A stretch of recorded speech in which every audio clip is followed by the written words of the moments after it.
Soy el doctor Adolfo Chávez, cardiólogo, especialista en insuficiencia cardíaca. Trabajo actualmente en el Hospital de Cardiología del Centro Médico Nacional Siglo XXI en el área de insuficiencia cardíaca.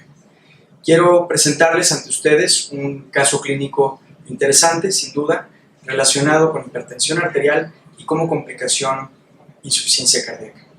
Entonces, vamos a comentar el caso. Es un paciente masculino de 53 años, originario y residente de la ciudad de Cuernavaca, en Morelos.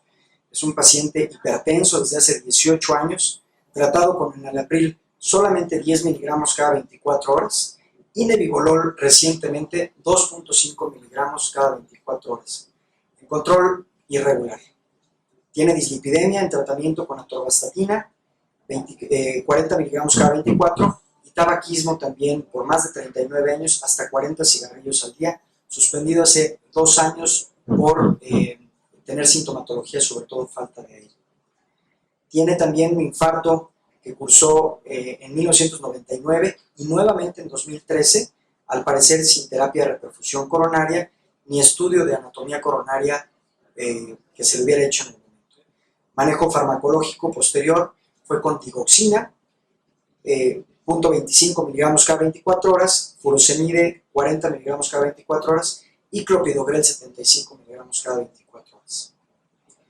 Posterior al infarto en 2013, refiere múltiples episodios de angina asociados sin duda a esfuerzo físico, además de disnea de medianos esfuerzos.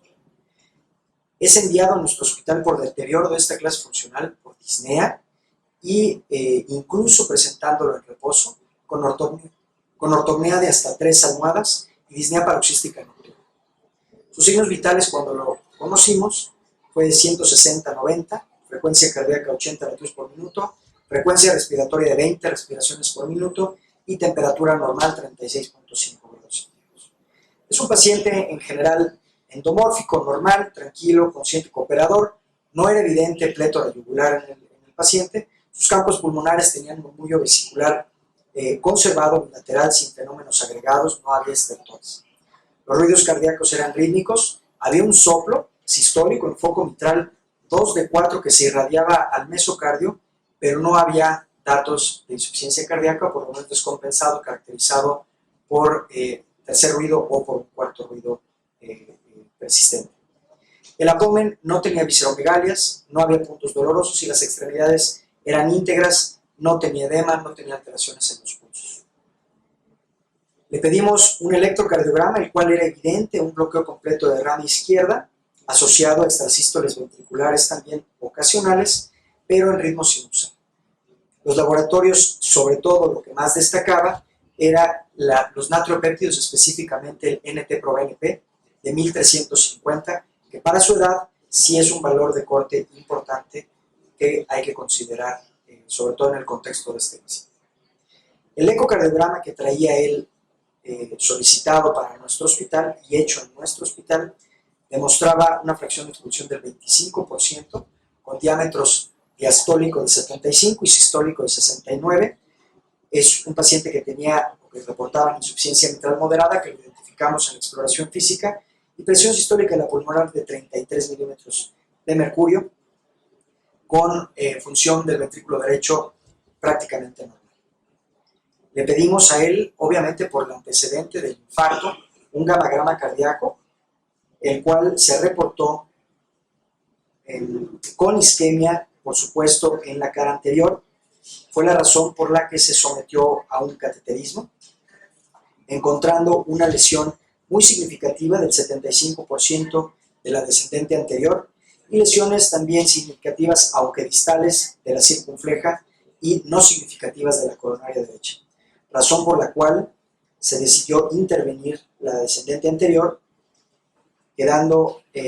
inicialmente con una FEBI deteriorada, pero obviamente con la intención de dar el seguimiento en el caso. Sin duda tuvo mejoría de la disnea, resolución de los episodios de angina que todavía refería sobre todo con máximos esfuerzos.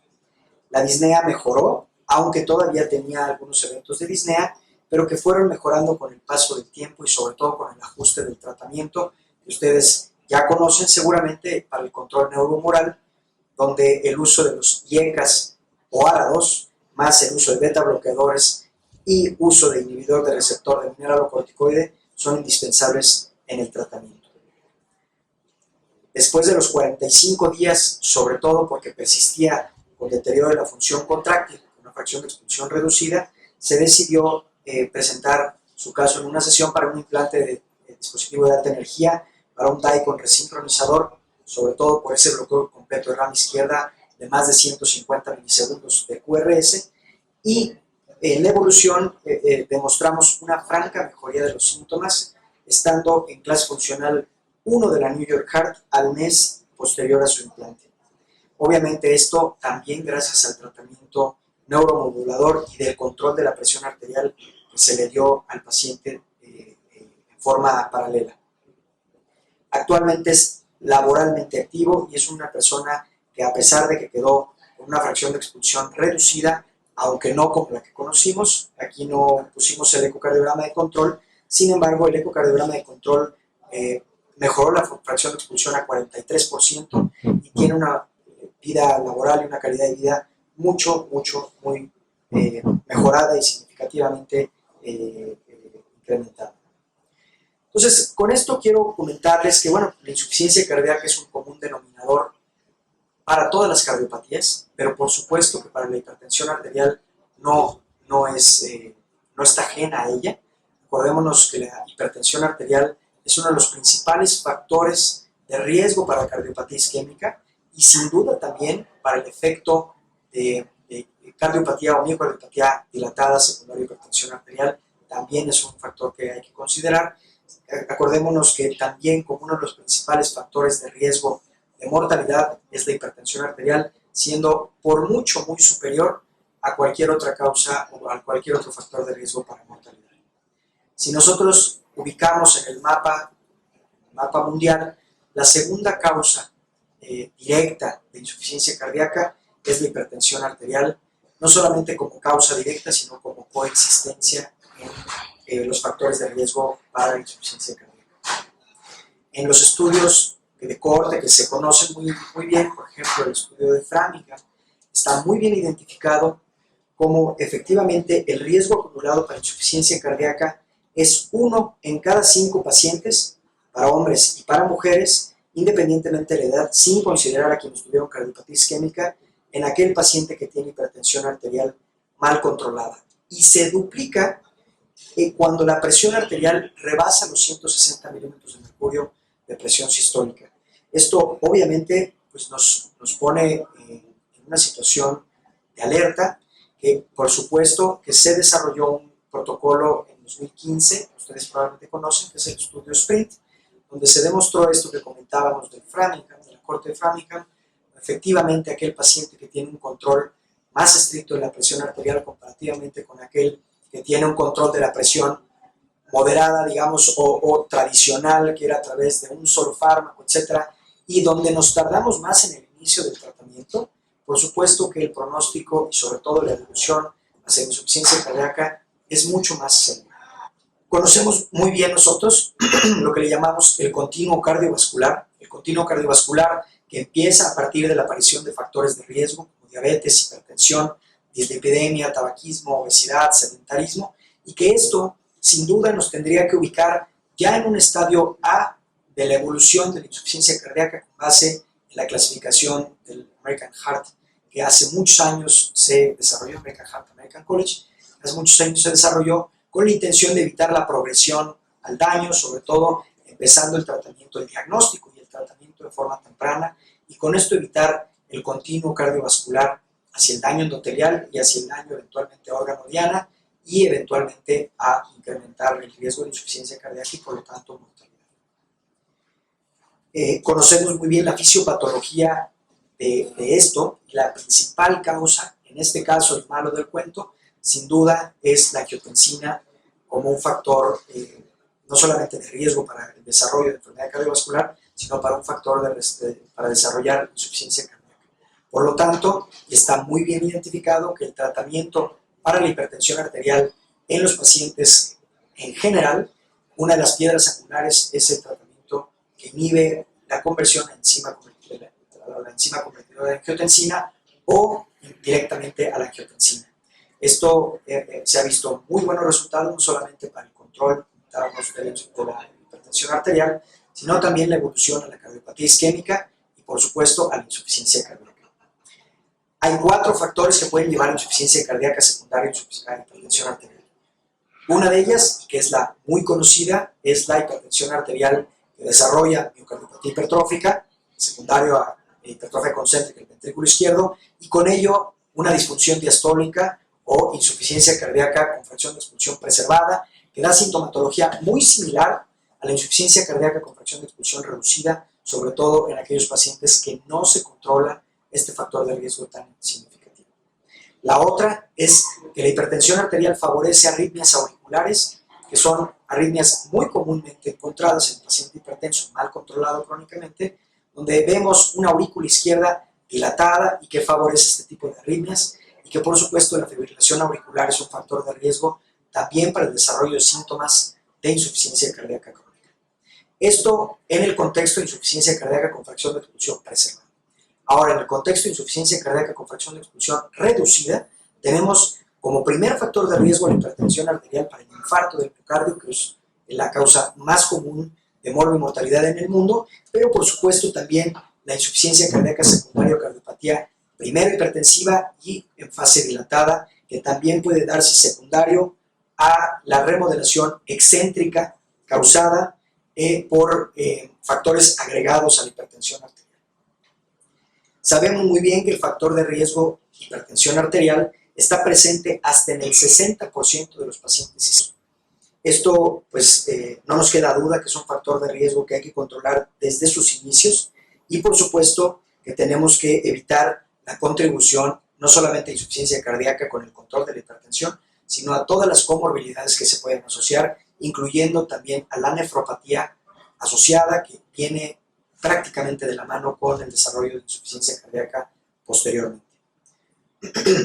Entonces comentábamos que la hipertensión arterial dentro de sus posibilidades es dar esta hipertrofia concéntrica del ventrículo izquierdo, donde efectivamente daría insuficiencia cardíaca con fracción de expulsión preservada, o la remodelación excéntrica, que está dada, por supuesto, por el incremento en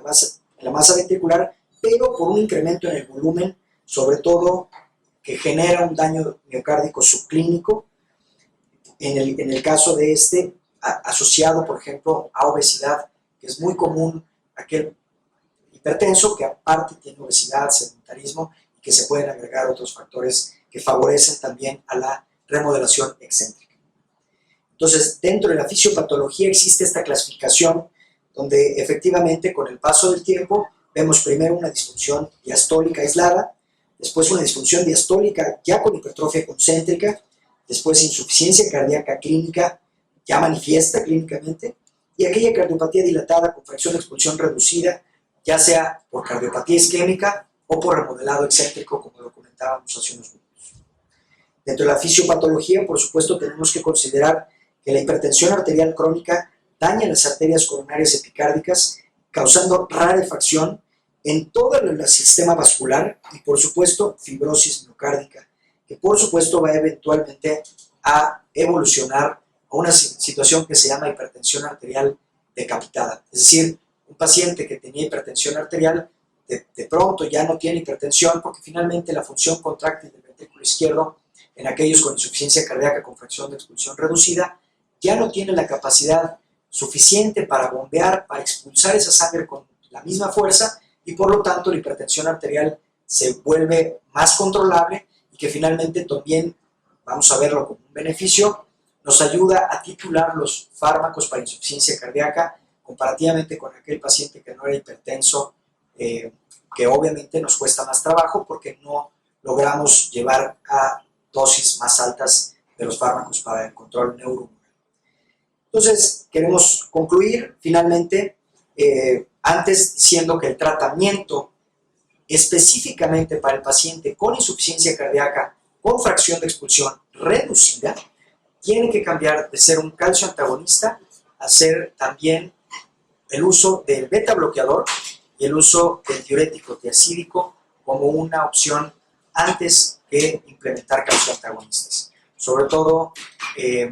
En estos casos, pues, sobre todo al ser isquémico, el beta bloqueador nos daría muchos beneficios, además del control catecolinérgico, también para disminuir la isquemia miocárdica subyacente.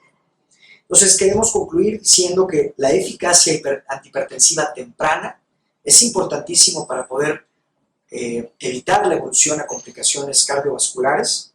Tenemos que prevenir y controlar el daño de órgano blanco con esto mismo. Y finalmente, controlar el riesgo cardiometabólico global para proteger al endotelio y mejorar la sobrevida y, por supuesto, la calidad de vida de nuestros pacientes, incrementando con ellos, sin duda,